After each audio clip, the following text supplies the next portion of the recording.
अस्सलाम वालेकुम पाकिस्तान, क्या हाल है? उम्मीद है आप खैरियत से होंगे। आई होप आपका वीकेंड अच्छा गुजर रहा होगा।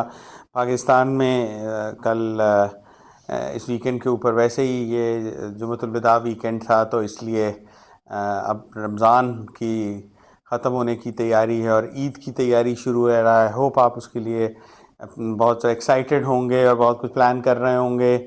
Eid is obviously a fun time in Pakistan and it's so good to be in Pakistan on Eid. अच्छा, मार्केट्स का जो है सिचुएशन अभी कुछ डामाडोल ही है। मार्केट्स अपनी फुटिंग ढूंढने की कोशिश कर रही हैं, लेकिन जो स्ट्रेट ऑफ हॉर्मुज़ में हो रहा है और जो ईरान वॉर में हो रहा है उसमें कोई एंड नज़र नहीं आ रहा, कोई डेफिनेट प्लान यूनाइटेड स्टेट्स की तरफ से नज़र नहीं आ रहा। तो उस वजह से लग रहा है कि कोई सर्टेनिटी नहीं है। मेरी असेसमेंट ये है कि जिस तरह वो कहते हैं ना कि मैं कंबल को छोड़ रहा हूँ और कंबल मुझे नहीं छोड़ रहा, तो मेरी असेसमेंट ये है कि यूनाइटेड स्टेट्स जो है वो यहाँ से अब विड्रॉ करना चाह रहा है, लेकिन ईरान और इज़राइल जो हैं वो अभी डिसंगेज करने के मूड में नहीं लग रहे और वो अमेरिका को इधर फंसाए हुए हैं। डोनाल्ड ट्रंप चाह रहा है कि स्ट्रेट ऑफ हॉर्मुज़ को खोलने में जो उसके एलाइज हैं वो स्टेप इन करें, लेकिन वो भी कोई इतने कीन नहीं लग रहा है, उसको रिस्पॉन्स नहीं दे रहा है। और डोनाल्ड ट्रंप ने डेस्परेशन में ये भी कहा है कि अगर नेटो एलाइज हमें स्टेप इन नहीं करते तो NATO has a very bad future. As usual वो अपनी वो थ्रेटनिंग टोन में वो आ रहा है, जो कि पहले भी कभी नहीं चली और अब भी नहीं चलेगी। So I think my advice to Donald Trump would be कि ये टोन ना ही अडॉप्ट करें। आप पहले ही काफ़ी मुश्किल में फंस गए हैं इस टोन की वजह से।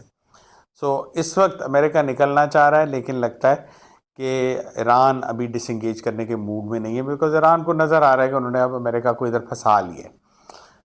एक सिचुएशन ऐसी है देखते हैं कैसे होगा। मेरे ख्याल में अगले 1 से 2 हफ्ते में कुछ डिप्लोमेसी जो है वो ज़्यादा स्ट्रेंथ गेन करेगी और ये कॉन्फ्लिक्ट के एंड की तरफ हम जाएंगे।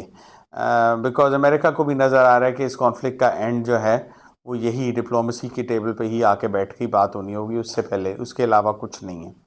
तो मेरा ख्याल उस तरफ होगा, अनलेस के इसराइल दरमियान में थोड़ा सा रंग में भंग डाले। लेकिन अगर उसने डाला तो वो ज़ाहिर बात है बड़े उसके सीरियस कॉन्सिक्वेंसेस होंगे for financial markets. Already there are world recession जो है वो सर उठा रहा है, और अगर ऑयल प्राइसेस जो हैं वो इसी तरह हाई रहीं तो फिर स्टैगफ्लेशन ही नहीं, फिर रिसेशन की तरफ बातें जाएंगी, जो कि डोनाल्ड ट्रंप एक इलेक्शन ईयर में कभी भी नहीं चाहेगा। इस वक्त सिचुएशन सारी जो है वो काफ़ी फ्लूइड है, लेकिन मेरा ख्याल है कि हम एक एंड की तरफ जा रहे हैं, बढ़ रहे हैं। सारी पार्टीज़ को रियलाइज़ हो रहा है कि जंग से मसला हल नहीं होना। इस दौरान मार्केट्स भी थोड़ी सी कुछ स्टेबलाइज हो रही हैं, कॉशियस हैं लेकिन स्टेबलाइज हो रही हैं। इस हफ्ते बहुत मेजर 5 सेंट्रल बैंक्स के डिसीजंस आने हैं, जिनके ऊपर हमने डिसाइड करना है कि इंटरेस्ट रेट क्या होगा। मेरा ख्याल है कोई मेजर रेट कट डिसीजंस नहीं होंगे, स्पेशली फेडरल रिजर्व और यूरोपियन सेंट्रल बैंक से कोई major rate cut decision expected नहीं है। लेकिन जब इनकी कमेंट्री को ज़रूर सुनेंगे ये देखने के लिए कि ये जो ऑयल प्राइस का सारा मामला चल रहा है इसमें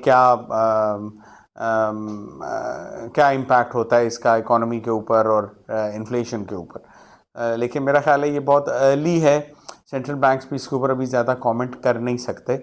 मेरा ख्याल है कि ये अभी भी वेट एंड सी पॉलिसी पे ही होंगे, जिस तरह के बाकी लोग भी हैं।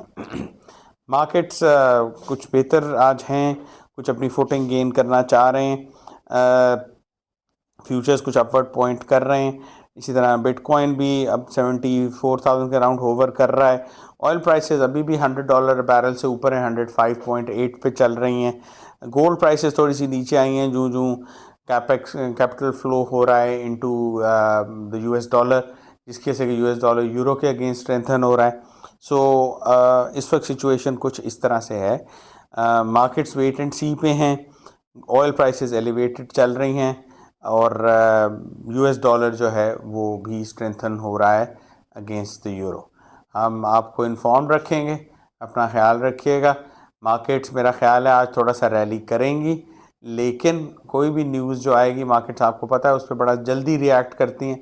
इसलिए कोई भी न्यूज़ अगर आती है, स्पेशली अगर डिप्लोमेसी या वॉर की एंडिंग की तरफ बात से रिलेटेड आती है, तो मार्केट्स उस पर एकदम जंप कर सकती हैं। इसलिए उसको क्लोजली वॉच कीजिएगा, हम भी आपको इन्फॉर्म रखेंगे। अपना ख्याल रखिएगा और आई होप आप ईद की तैयारी पूरे जोश व खरोश के साथ कर रहे हो। हम आपके साथ हैं और आपको हम इंफॉर्मेशन देते रहेंगे। अल्लाह हाफ़िज़।